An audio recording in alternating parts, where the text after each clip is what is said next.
शांती. आज आहे 17 मार्च 2026 ची मुरली.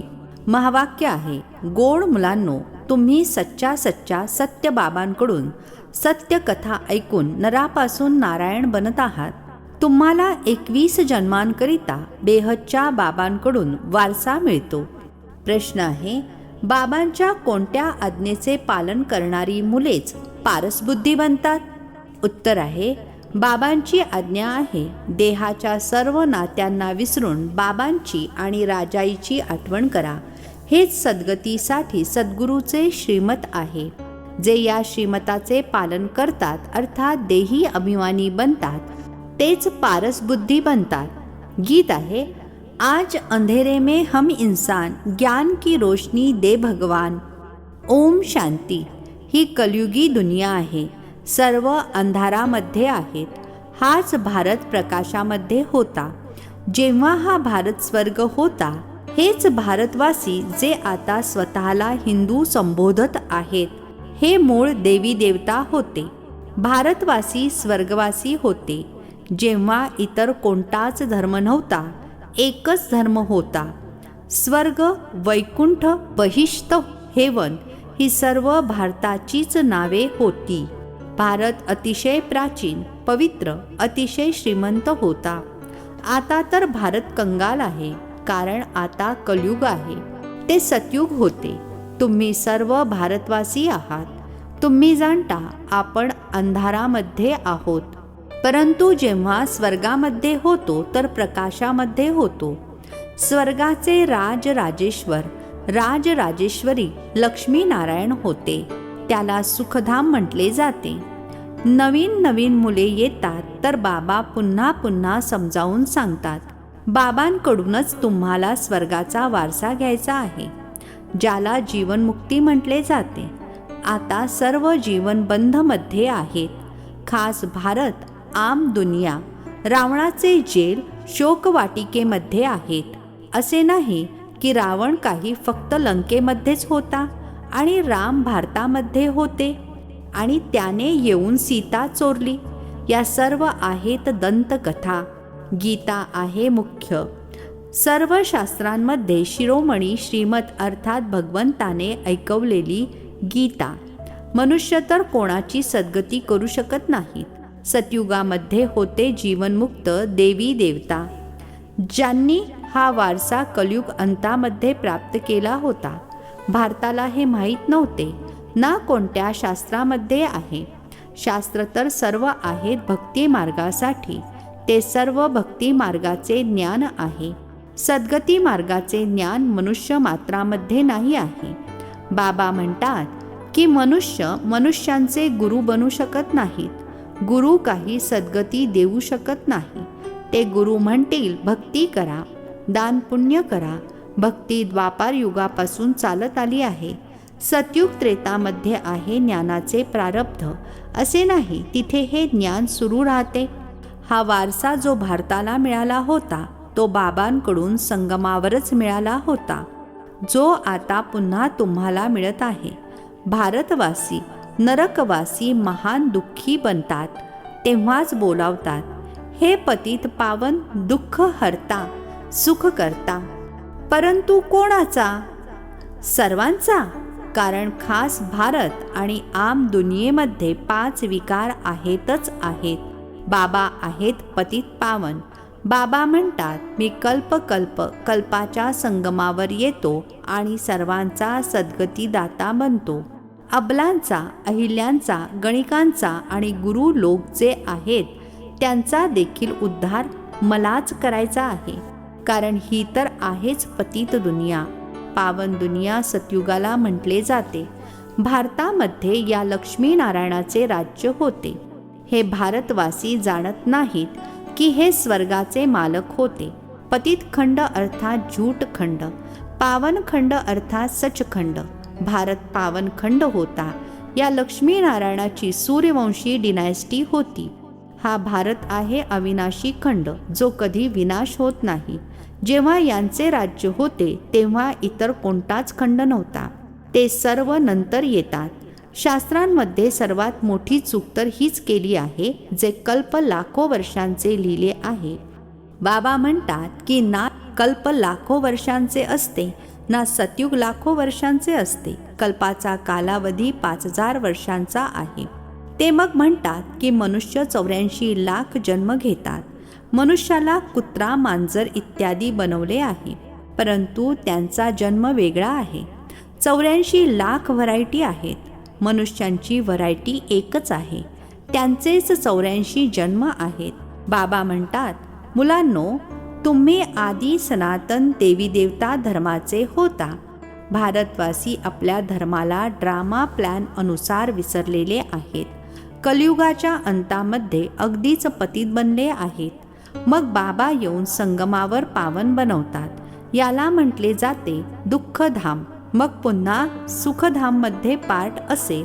बाबा म्हणतात, माझ्या मुलांनो, तुम्ही भारतवासीच स्वर्गवासी होता. नंतर मग तुम्ही 84 जन्मांची शिडी उतरता. सतोपासून रजो तमोमध्ये जरूर यायचे आहे.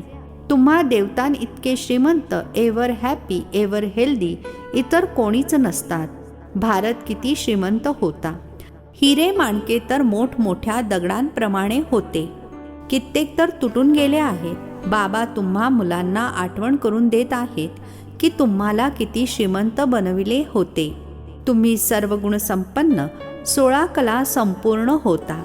यथा राजा राणी यांना भगवान भगवती देखील म्हणू शकता, परंतु बाबांनी समजावून सांगितले आहे की भगवान एक आहेत, ते पिता आहेत. फक्त ईश्वर अथवा प्रभू म्हटल्याने देखील लक्षात येत नाही की ते सर्व आत्म्यांचे पिता आहेत. हे तर आहेत बेहदचे पिता. ते समजावून सांगत आहेत की तुम्ही भारतवासी शिवजयंती साजरी करता, परंतु प्रत्यक्षात बाबा कधी आले होते ते कोणीही जाणत नाही. आहेतच मुळी आयरन एज्ड, पत्थर बुद्धी. तुम्ही पारसनाथ होता, यावेळी पत्थरनाथ आहात. नाथ देखील म्हणता येणार नाही, कारण राजा राणी तर नाही आहात.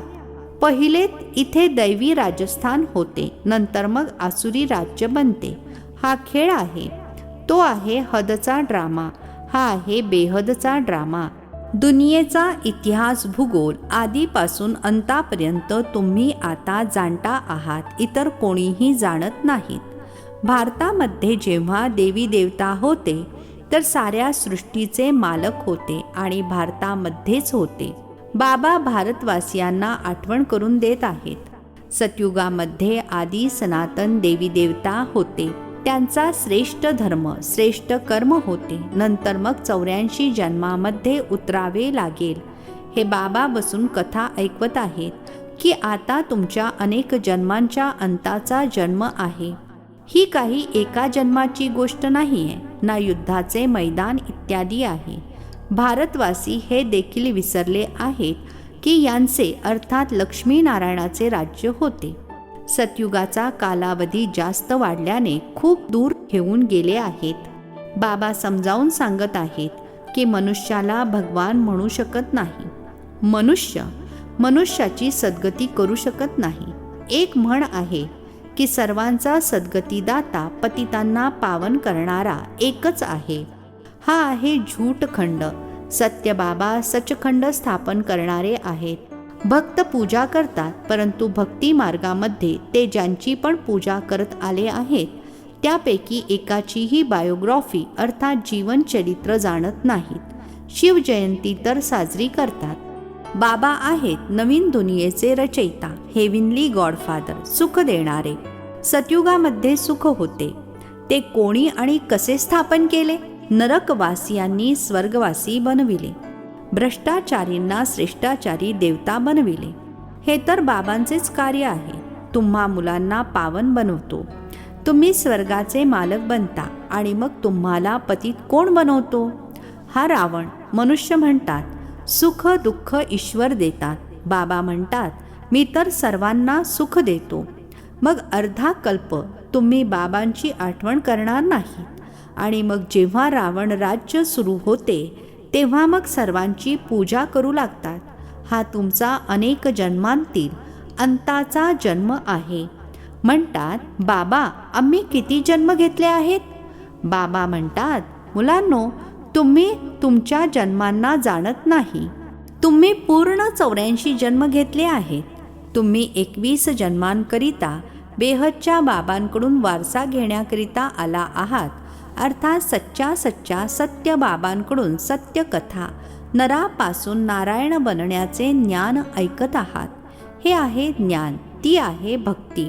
हे स्पिरिच्युअल नॉलेज सुप्रीम रूह येऊन देतात. मुलांना देही अभिमानी बनावे लागेल. स्वतःला आत्मा निश्चय करून मामेकम अर्थात मज एकाची आठवण करा. शिवबाबा तर सर्व आत्म्यांचे पिता आहेत. सर्व आत्मे परमधामहून पार्ट बजावण्याकरिता शरीरामध्ये येतात. याला कर्मक्षेत्र म्हटले जाते. अतिशय जबरदस्त खेळ आहे. आत्म्यामध्ये चांगले अथवा वाईट संस्कार असतात, ज्यानुसार मनुष्याला चांगला किंवा वाईट जन्म मिळतो. हे अर्थात ब्रह्मा बाबा जे पावन होते आता पतित आहेत. ततत्वम मज पित्याला या रावणाच्या परक्या दुनियेमध्ये परक्या शरीरामध्ये यावे लागते.